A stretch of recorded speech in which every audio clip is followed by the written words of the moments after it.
I want to tell you about a number. Not your A1C, not your post-meal reading. Your first number of the morning. The one you check before you have eaten a single thing, before your coffee, before you have even gotten fully out of bed. That number. For millions of people watching this right now, that number does not make sense. You ate carefully the night before. You had grilled fish and steamed vegetables. You skipped dessert. You took your medication. You went to sleep feeling like you had done everything right. And then your alarm went off at 6 in the morning. You reached for that meter, and the number staring back at you was 158, or 163, or 171. And your doctor said, keep watching your diet. Your nutritionist said, reduce carbohydrates further. And you went home and stared at that morning number wondering what you did wrong the night before. You did nothing wrong. The problem was not the meal you ate. The problem was what your liver did while you slept. Today I am going to show you why cinnamon does not fix this. Why apple cider vinegar does not fix this. And I am going to introduce you to the one compound confirmed across 23 randomized controlled trials that specifically targets the overnight liver mechanism responsible for your morning number. A compound with over 3,000 years of documented medical use. A compound that costs about $12 a month. And a compound that your doctor has almost certainly never mentioned to you. And before we go any further, drop your morning fasting glucose number in the comments right now. The first reading of the day before eating anything. If you are on metformin, add yes after the number. I read every single comment, and I respond to as many as I can. Those numbers tell a story. And by the end of this video, you will understand that story in a way nobody has ever explained it to you. Welcome to Live Well Today. Stay with me until the end because I am going to give you the specific bedtime protocol, the exact timing, the exact dose, and the 3 combinations you must avoid.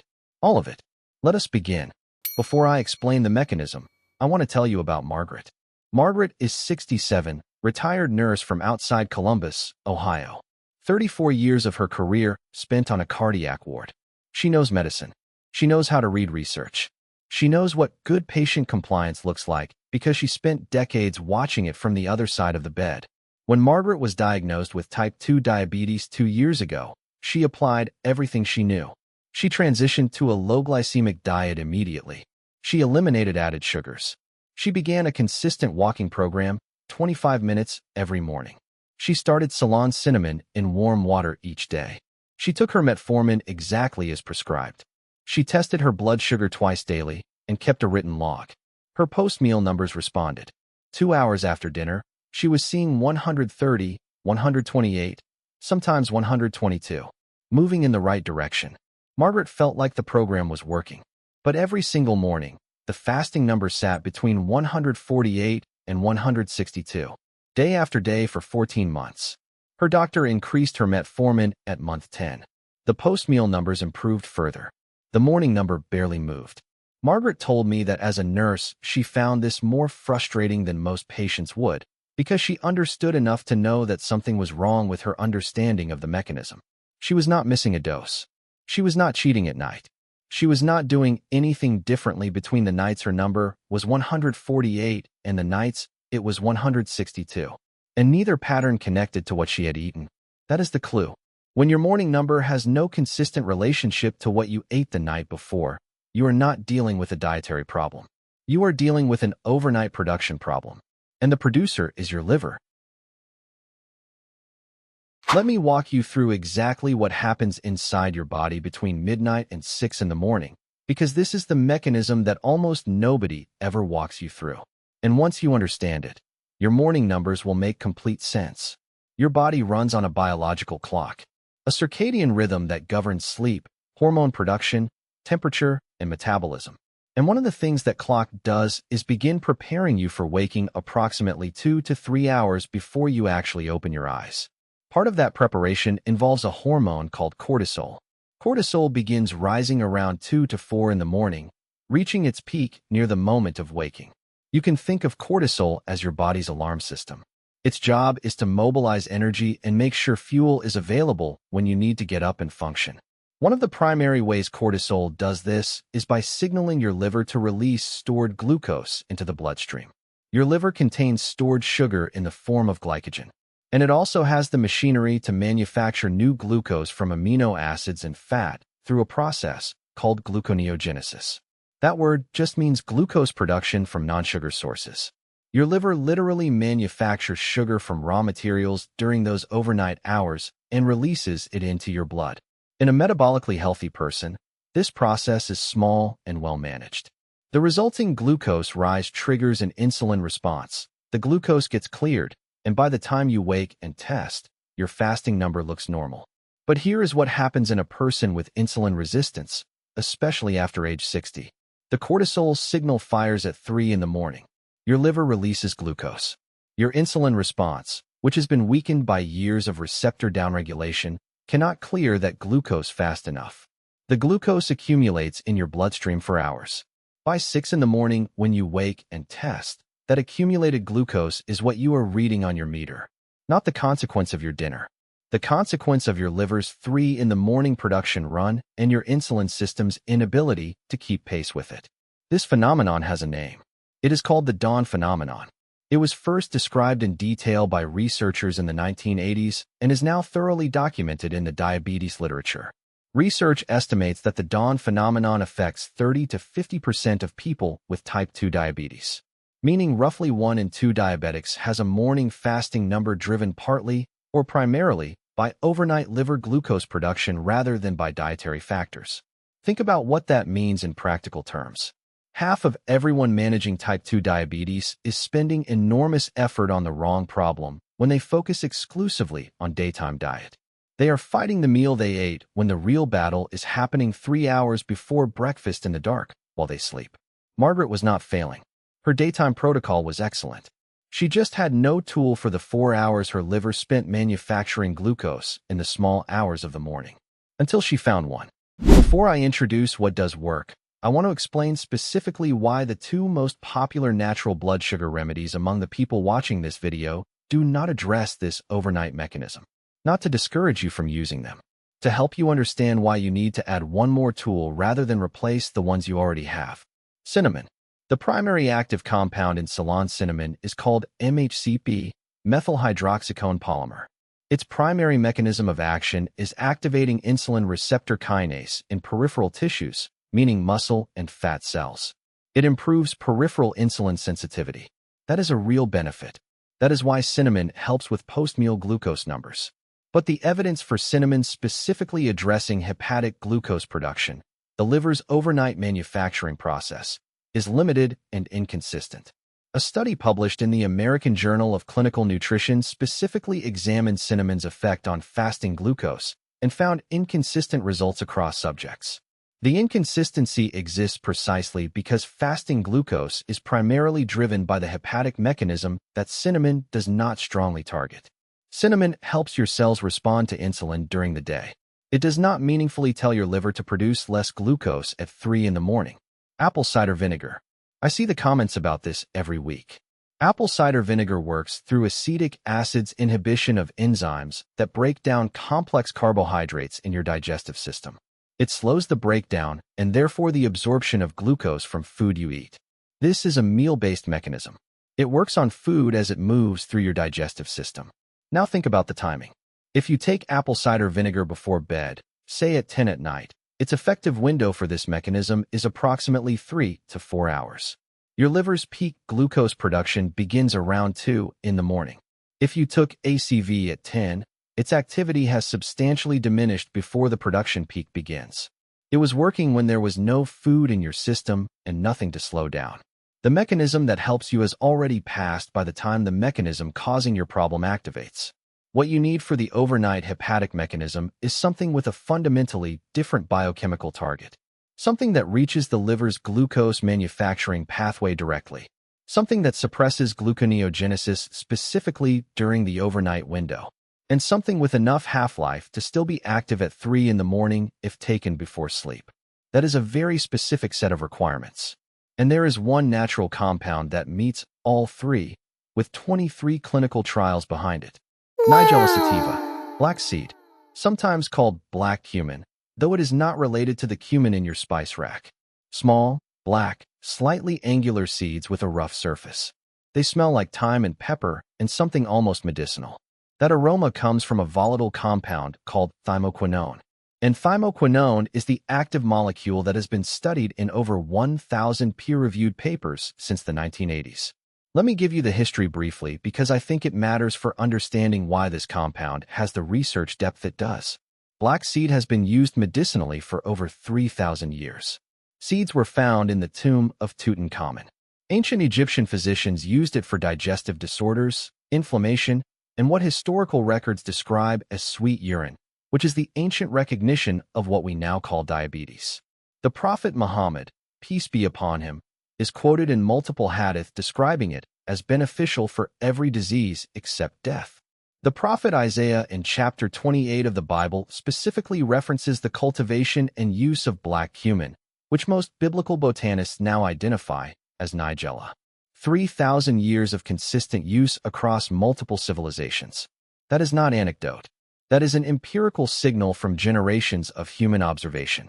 And the modern research tells us why the signal was correct. A comprehensive review published in Frontiers in Nutrition in 2023, covering decades of mechanistic and clinical research, confirmed that Nigella sativa shows significant efficacy as an adjuvant therapy for diabetes management by improving glucose tolerance, decreasing hepatic gluconeogenesis, normalizing blood sugar, and stimulating insulin secretion from pancreatic cells. In a 2024 review published in PMC covering clinical trials on Middle Eastern herbs specifically identified Nigella sativa as one of the most evidence-supported natural interventions for glycemic control, with improvements documented in fasting blood glucose, HbA1c, and lipid profiles. I want to walk you through the 4 specific mechanisms by which thymoquinone works on your blood sugar, because understanding these mechanisms is what makes the bedtime protocol make sense. And it is what makes black seed categorically different from the other remedies you have tried.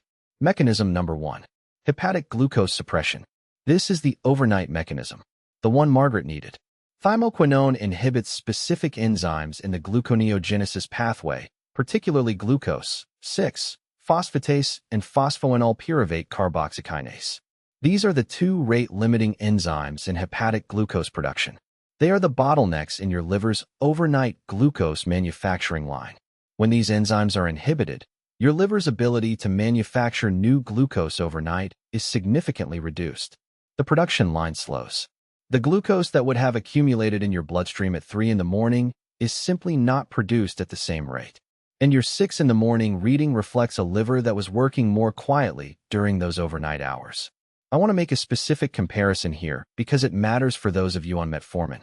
Metformin's primary mechanism is also hepatic glucose suppression.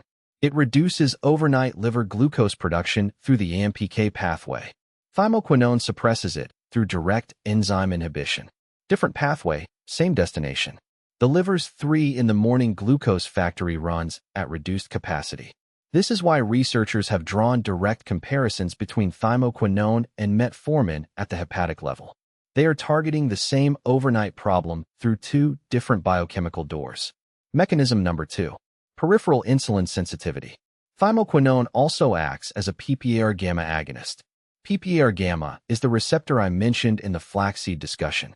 When it activates, muscle and fat cells become more responsive to insulin. Thymoquinone also activates AMPK and improves GLUT4 translocation, which means glucose transport proteins move to the cell surface and pull glucose into muscle tissue more efficiently. This addresses the daytime post-meal mechanism, while mechanism 1 addresses the overnight hepatic mechanism, both happening simultaneously. Mechanism number 3. Beta cell protection. This is the mechanism I find most remarkable and the one that almost no blood sugar content ever discusses. Your beta cells are the cells in your pancreas that produce insulin. And every day you have elevated blood sugar, those cells are under oxidative stress. High glucose generates reactive oxygen species, free radicals, that attack beta cell DNA and membranes. Over years and decades, this oxidative damage kills beta cells. And beta cells do not regenerate easily. Once they are gone, your pancreas produces less insulin, not because of your diet, because of oxidative damage to irreplaceable cells.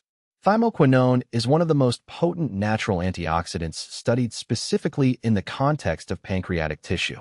A study published in the European Journal of Pharmacology found that thymoquinone significantly reduced oxidative damage markers in pancreatic tissue and preserved beta cell function under oxidative stress conditions. Think about what this means practically. Every other remedy you are using manages glucose.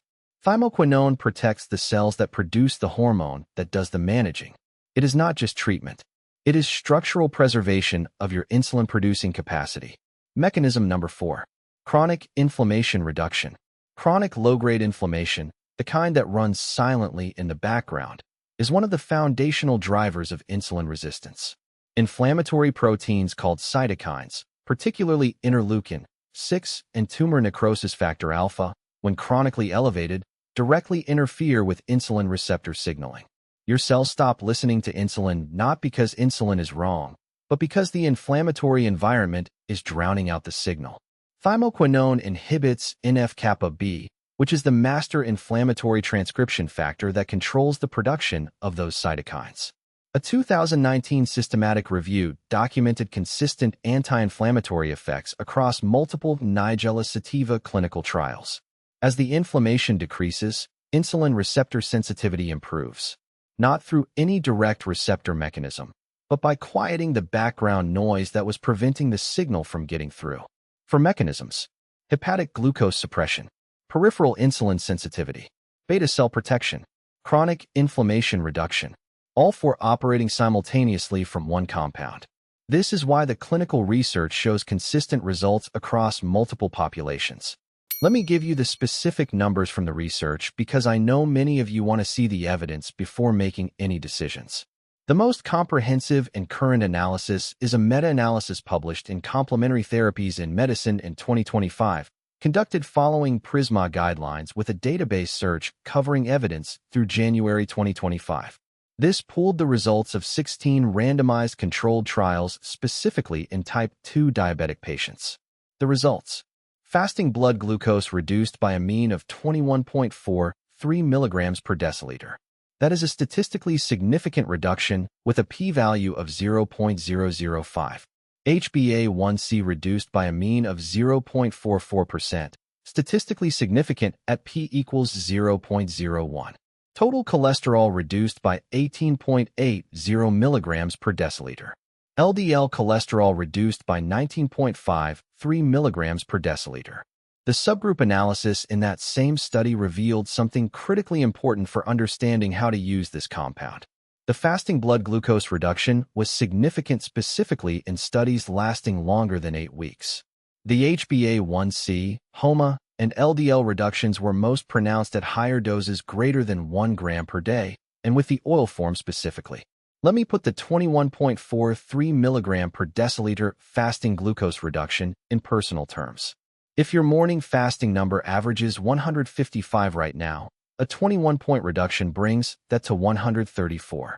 If it averages 165, it brings it to 144. Those numbers are the difference between your doctor discussing medication escalation at your next appointment and your doctor reviewing your log and saying whatever you are doing, keep doing it. That difference in what your doctor says at your next appointment can be determined by 21 points. And the 0.44% HbA1c reduction. I want to contextualize that carefully. The American Diabetes Association's clinical guidelines for pharmacological intervention typically aim for HbA1c reductions in the range of 1 to 2% from medications. A 0.44% reduction from a natural compound taken once daily before bed, on top of your existing medication protocol, is not a trivial contribution, especially when you consider that this reduction is occurring specifically in fasting glucose, which means it is targeting the overnight hepatic mechanism rather than simply responding to meal-related spikes. There is an additional study I want to highlight specifically for its overnight relevance. A study published in the Indian Journal of Physiology and Pharmacology examined 94 patients with type 2 diabetes randomized to 3 different doses of Nigella sativa daily, or placebo, for 3 months. The results at 3 months showed the 1-gram group had a 14% reduction in fasting glucose. The 2-gram group, which proved to be the sweet spot, showed a 20% reduction. The 3-gram group was actually slightly less effective than 2 grams, suggesting a dose ceiling. And critically, the The researchers specifically noted that the improvements in fasting glucose were more pronounced than improvements in post-meal glucose. Fasting glucose more responsive than post-meal glucose. That is the overnight hepatic mechanism showing up clearly in the data. Flaxseed is available in 3 primary forms, and the form matters in ways that are not obvious. Form 1, blackseed oil. Cold-pressed oil from Nigella sativa seeds. Dark, almost black-brown in color, with a strong, slightly medicinal smell and a sharp taste that catches in the back of your throat. The oil concentrates thymoquinone, which is fat-soluble, and generally delivers higher concentrations than ground seed. Multiple clinical trials have used oil as the intervention form. The subgroup analysis from the 2025 meta-analysis specifically identified the oil form as associated with stronger HbA1c and LDL reductions compared to other forms. Form 2, ground seed. The whole seeds ground fresh in a coffee grinder right before use. Ground seed delivers thymoquinone alongside the full fiber and nutrient matrix of the seed. The fiber component slows gastric emptying and feeds gut bacteria that improve insulin sensitivity, adding a benefit the oil does not have. Ground seed delivers somewhat lower thymoquinone concentration than oil, but adds the fiber benefit. Form 3, whole seeds. Eaten whole, sprinkled on food, mixed into yogurt, or taken with honey. This is the traditional preparation method, and it is still valid. However, whole seeds are significantly less bioavailable than either ground seed or oil. Your digestive system struggles to break through the hard outer shell of an unprocessed seed. Research suggests that grinding or pressing increases thymoquinone bioavailability by up to 300% compared to whole seeds. If you have been using whole seeds and not seeing results in your morning numbers, the bioavailability issue is very likely the reason. For the overnight hepatic mechanism specifically, I recommend black seed oil. Here is the reasoning. Thymoquinone is fat-soluble. Its absorption requires dietary fat. The oil delivers thymoquinone already in its fat-soluble matrix, so you do not need to pair it separately with a fat source. And because we want this compound active during the 2 to 4 in the morning window, we need a form with sufficient half-life. Oil taken with a small fat-containing food at bedtime enters the bloodstream efficiently and maintains activity through more of the overnight window. Where to find it? Black seed oil is available at Walmart in the supplement or international food section, at Middle Eastern grocery stores in most American cities, at Whole Foods, and online. Look for cold-pressed and unrefined on the label. The oil should be dark, almost black-brown, with a strong, slightly medicinal smell. Light-colored or golden oil has been processed and has significantly lower thymoquinone content. Price range is roughly $12 to $25 for a 4-ounce bottle, which at therapeutic doses lasts 2 to 4 months. It is one of the most affordable, clinically validated compounds available for blood sugar support in any pharmacy or grocery store in the country. Here is the specific bedtime protocol, and I want to explain the timing before giving you the instructions, because the timing is not arbitrary. The timing is the mechanism. Thymoquinone's half-life in the bloodstream, based on pharmacokinetic studies, is approximately 4 to 6 hours after oral administration. Your liver's peak hepatic glucose production in people with insulin resistance typically occurs between 2 and 5 in the morning. To have thymoquinone active and at meaningful tissue levels during that 2 to 4 in the morning window, you need it in your system by 10 to 11 in the evening. This is why bedtime administration works. You are loading the compound so that it peaks during the period when hepatic glucose production peaks. You are matching the timing of the intervention to the timing of the problem. The protocol is as follows. 1 teaspoon of cold-pressed black seed oil, taken between 9:30 and 10:30 in the evening. Taken with a small fat-containing food. 1 teaspoon of natural peanut butter, a small handful of raw walnuts, a small piece of cheese. Any fat source. The fat slows gastric emptying slightly and ensures thymoquinone is absorbed through the fat-soluble pathway rather than passing through largely unabsorbed. Many people mix the oil with half a teaspoon of raw honey. This is the traditional preparation used across Middle Eastern and South Asian cultures for centuries. The honey cuts the intensity of the oil's taste, which is genuinely strong and is not going to be everyone's favorite. The amount of honey is small enough that it does not create a meaningful glucose event before bed. A note on taste. I am going to be honest with you. Black seed oil tastes medicinal, peppery, bitter, with a warmth that spreads through the throat. Some people find they enjoy it after a week of use. Many prefer to mix it and take it quickly. A few people find the ground seed form more tolerable even though it is slightly less efficient. All forms work. Use whichever form you will actually take consistently, because consistency over 8 to 12 weeks is what produces results. A form you find intolerable and stop using produces nothing. For those of you currently on metformin, I want to address this directly. Metformin's primary mechanism is also hepatic glucose suppression through the AMPK pathway. Thymoquinone suppresses hepatic glucose through enzyme inhibition. They work on the same problem through different biochemical doors. Some researchers have suggested this complementarity may be why some patients see better outcomes on lower metformin doses when combining with black seed. Not because black seed replaces metformin, but because both are addressing the same overnight mechanism from different angles simultaneously.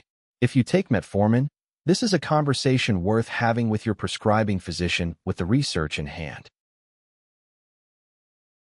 Before the action plan, 3 specific safety warnings that you must understand before starting black seed oil. Warning number 1. Black seed oil and blood-thinning medications. Thymoquinone has antiplatelet properties. It reduces the tendency of blood cells to clump together. This is actually one of black seed's documented cardiovascular benefits. But if you take warfarin, Eliquis, Xarelto, Plavix, or even daily aspirin therapy, the combination amplifies the anticoagulant effect. Your INR may shift. Bleeding risk may increase. This is not a reason to avoid black seed oil. It is a reason to tell your doctor before you start and to request INR monitoring if you are on warfarin. Do not start black seed oil if you take blood-thinning medications without this conversation first. Warning number 2. Black seed oil and sulfonylurea medications. Sulfonylureas are drugs like glipizide, or gliburide that force insulin secretion from your pancreas regardless of what your blood glucose level is. Black seed's AMPK activation and hepatic suppression both lower blood glucose through mechanisms that stack on top of this forced insulin secretion. The result is that blood glucose can drop lower and faster than expected. Hypoglycemia, blood sugar dropping below 70, is a real risk if you start black seed oil at full dose alongside sulfonylureas. Start at half dose, half a teaspoon of oil, and monitor your morning glucose for the first 2 weeks. Know what low blood sugar feels like. Shaking, sweating, confusion, rapid heartbeat. Have glucose tablets or a small glass of juice available. Warning number 3. Black seed oil during pregnancy or if you are planning pregnancy. Animal studies have shown that thymoquinone at supplemental doses has uterotonic effects, meaning it may stimulate uterine contractions. These effects have not been fully characterized in human studies. But standard guidance from pharmacologists reviewing the research recommends against black seed supplementation during pregnancy and nursing. Small culinary amounts used as food seasoning are generally not in this category. Therapeutic supplementation doses are. If you are pregnant, planning pregnancy, or nursing, do not use black seed oil at supplemental doses until you have spoken with your physician. For the majority of seniors watching this who are not on blood thinners, not on sulfonylureas, and not pregnant, the safety profile of black seed oil across the clinical trial literature is strong. Gastrointestinal discomfort is the most common side effect in sensitive individuals and typically resolves with gradual dose introduction. Let me give you the specific numbers from the research because I know many of you want to see the evidence before making any decisions. The most comprehensive and current analysis is a meta-analysis published in Complementary Therapies in Medicine in 2025, conducted following PRISMA guidelines with a database search covering evidence through January 2025. This pooled the results of 16 randomized controlled trials specifically in type 2 diabetic patients. The results: fasting blood glucose reduced by a mean of 21.43 milligrams per deciliter. That is a statistically significant reduction with a p-value of 0.005. HbA1c reduced by a mean of 0.44%, statistically significant at p equals 0.01. Total cholesterol reduced by 18.80 milligrams per deciliter. LDL cholesterol reduced by 19.53 milligrams per deciliter. The subgroup analysis in that same study revealed something critically important for understanding how to use this compound. The fasting blood glucose reduction was significant specifically in studies lasting longer than 8 weeks. The HbA1c, HOMA, and LDL reductions were most pronounced at higher doses greater than 1 gram per day, and with the oil form specifically. Let me put the 21.43 mg per deciliter fasting glucose reduction in personal terms. If your morning fasting number averages 155 right now, a 21-point reduction brings that to 134. If it averages 165, it brings it to 144. Those numbers are the difference between your doctor discussing medication escalation at your next appointment and your doctor reviewing your log and saying whatever you are doing, keep doing it. That difference in what your doctor says at your next appointment can be determined by 21 points. And the 0.44% HbA1c reduction. I want to contextualize that carefully. The American Diabetes Association's clinical guidelines for pharmacological intervention typically aim for HbA1c reductions in the range of 1 to 2% from medications.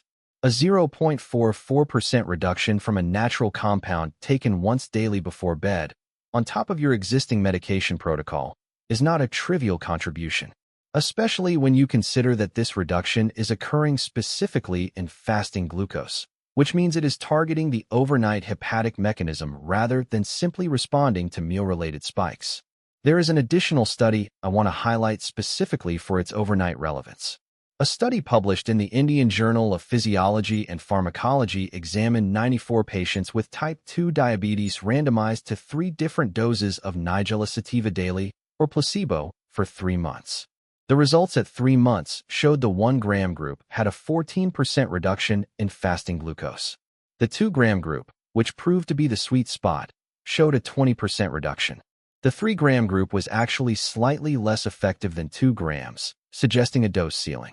And critically, the researchers specifically noted that the improvements in fasting glucose were more pronounced than improvements in post-meal glucose.